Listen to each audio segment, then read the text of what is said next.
All right, folks, thanks for tuning in. I'm Tim Black. Welcome to Tim Black TV. Have a story for you out of North Carolina. It's of Keith Vidal. Keith Vidal was an 18-year-old young man suffering from schizophrenia and depression. Now, his stepfather, Mark Vidal, or Mark Wilsey, that's his name, Mark Wilsey. He phones 911 and says that the young man was suffering some type of traumatic incident. All right, he has a screwdriver, and his mother is afraid of him. Okay. So the stepfather says they called 911 because they wanted to calm him down. They couldn't handle the young man, and they wanted to calm him down. That was their purpose for the call. And I want to stop right there. I want to tell folks, do not phone police unless it's a dire emergency. Don't do it. You are risking the life of your loved one when you phone the police. You have to know this. Many times cops overreact, and instead of calming a situation down, they escalate it. So we got to wake up and got to realize what's the state of our law enforcement and what's the state of our neighborhoods and our safety. There's too many officers overreacting, which is the case here with young Keith Vidal. Now, Keith Vidal was 18, as I stated, schizophrenic, depression. He had a 6-inch screwdriver. All right, 6-inch screwdriver. 2 officers arrived on the scene to calm him down. They were talking to him and dialoguing with the young man. And the mother, Mary, she says that he was calming down. A 3rd officer arrived on the scene, and her words are, based on what the mother's statement, in the stepdad's statement. The 3rd officer arrived on the scene, and he turned the corner and he said, "We don't got time for this. Tase him." At that point, the young man was afraid and he tried to run. They tased him. They tackled him. 2 officers are subduing him. The 3rd officer pulls out his weapon and shoots him dead right there. The stepfather says, "Why'd you kill my son? Why'd you kill my son?" He said, "I was afraid for my life." Ladies and gentlemen, these officers are claiming afraid for their life in all of these situations. It doesn't matter what you're doing, who you are, where you're from, what color your skin is. It doesn't matter. Okay? We need to stop fighting amongst ourselves. We need to deal with real threats, real things that are going on. And I know race has some bearing in some situations, not all. All right? The color is green, ladies and gentlemen. Wake up. The color is green. If you don't have that, the treatment that you receive is not going to be top-notch. Now, I know this is not indicative of all police officers. Okay? There are some good police officers out there, and when these types of stories come up, they are just as appalled as we are. But in this case, I see no justification for deadly force based on the information that I've been provided. And that's all I can go on. Now, the officer's name is Byron Vassey. The chief of police, Police Chief Dove, says that Vassey's been placed on leave, but he will not neither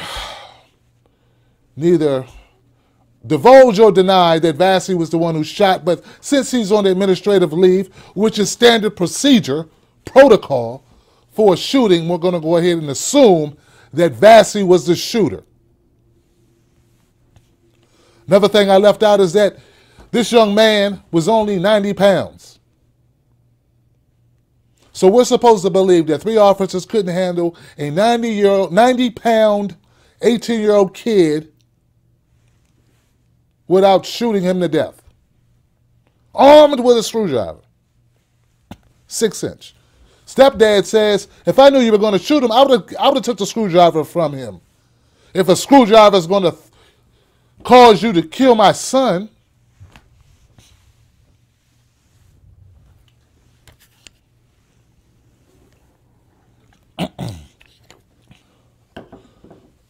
sorry, folks. If a screwdriver is going to cause you to kill my son, you pussy-ass cop, I would have took it from him. I could hit him in the head with a frying pan if you're going to come in my house and kill my son. You could have just called, you could have just told me that. And I would have took care of it myself. That's why I'm telling you, ladies and gentlemen, it's very important for you not to phone police unless it's a dire emergency. I've seen it too many times, too many stories, ladies and gentlemen, too many stories where these cops arrive on the scene and this happens.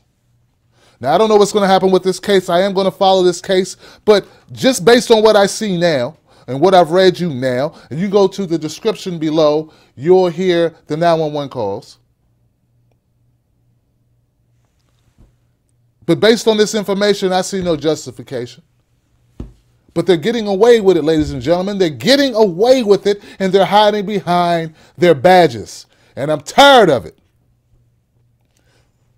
It's martial law. And I'm not one of those big conspiracy nuts. I'm not one of these guys that everything is a plot and plan, and I'm shouting NWO, NWO on everything. And I'm not one of those guys that believes 9/11 was an inside job. I'm not one of those guys. So don't discount me as a screwball nut job, conspiracy theorist type guy. I use logic. And logically speaking, these cops are either criminal or negligent. And some of them are negligently criminal, as this man is. So, Officer Vassy, we're going to get to the bottom of this. We're going to find out more. We're going to watch this case. We're not going to let you slide by. You're not going to hide behind your badge on this one. We're going to march. We're going to picket. We're going to do whatever we need to do. This is cut and dry for me. Give me some more information. Maybe I'll change my opinion. Do not litter my comment section with support for this case. Based on the information that you have to deduce what I've deduced. That is, this officer came on the scene, overreacted. And why is it? Let me say this. I'm about to end this. I don't need to make this long. This is very cut and dry. But why is it that the two officers that were already on the scene didn't feel the need to use lethal force? Why is it just this one guy? Same thing happened in the Andy Lopez shooting that I covered a couple months back. You know, one officer unloads a clip. The other officer didn't shoot at all. Why is it that it's always just one guy, one officer, who loses his shit and takes a life unnecessarily?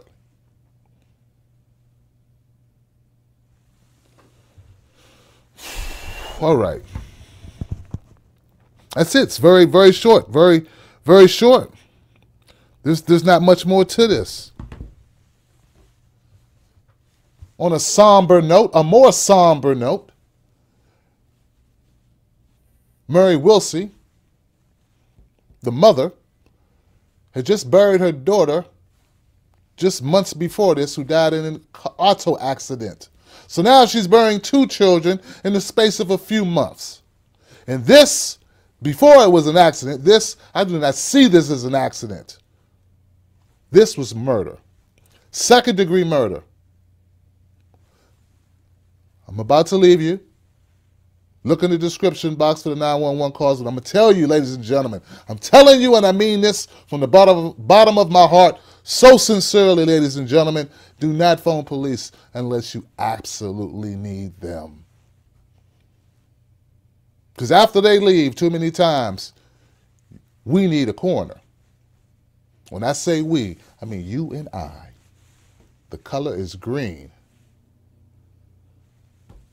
I'm Tim Black. Thanks for watching. Subscribe.